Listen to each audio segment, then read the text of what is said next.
And we have also heard the concerns expressed by, indeed, Turkey, our ally Turkey, about safety in the Black Sea. And let me just say this, I really believe that this incident is, again, further evidence of the broader security risk posed by Russia's ongoing war against Ukraine. On your second question, of course, we are Ankara is not tomorrow. Ankara is today, but I mean the summit in Ankara is not tomorrow. That will be next year. But we are really working together with Turkey and all allies on making sure that it will be a splash again, a big success.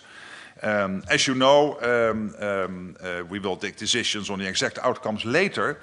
First of all, when it comes to Ukraine, I hope, of course, we pray for a peace deal or a full ceasefire before the summit. So let's hope it doesn't have to wait till then.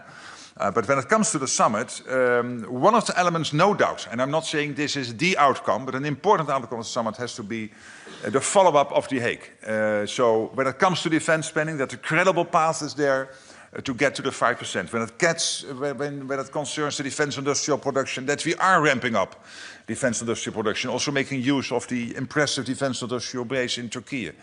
And thirdly, when it comes to Ukraine, hopefully there is a peace deal. If not, that indeed all allies together are working day in, day out to make sure that Ukraine has what it needs to stay in the fight as strong as possible, and then to be as strong as possible also in peace negotiations, if that has not already led to a full peace deal. Okay, the gentleman here in the beard. Thank you very much. I'm a Mr. Vinay Sufi, journalist from TV1 Kosovo. I have two questions, Mr. Secretary-General. Kosovo and Serbia have not yet resumed the dialogue, as Kosovo still does not have a new government, while Vučić is facing protest. What is your message to both sides should they return to the negotiation table? And the second question is, it has been 2 years since the attack in Banska and 1 year in Iber Leans in Zubin Potok. We have the KFOR troops continue to provide security in the 4 northern municipalities, but how do you assess the current situation in the Kosovo? Thank you very much.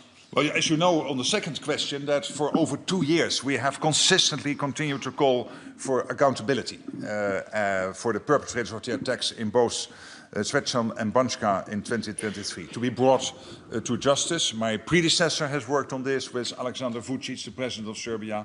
I did myself. He told me that he would work on this, he would deliver. And we really count on the Serbian authorities to play their part in this respect. When it comes, of course, to the dialogue between Serbia and Kosovo and between Pristina and Belgrade, that's very much EU-led. We follow that closely, and of course NATO is involved indirectly through KFOR, and we try to be as helpful as possible also to that on that issue. Okay, and then 2 more questions. Second row here.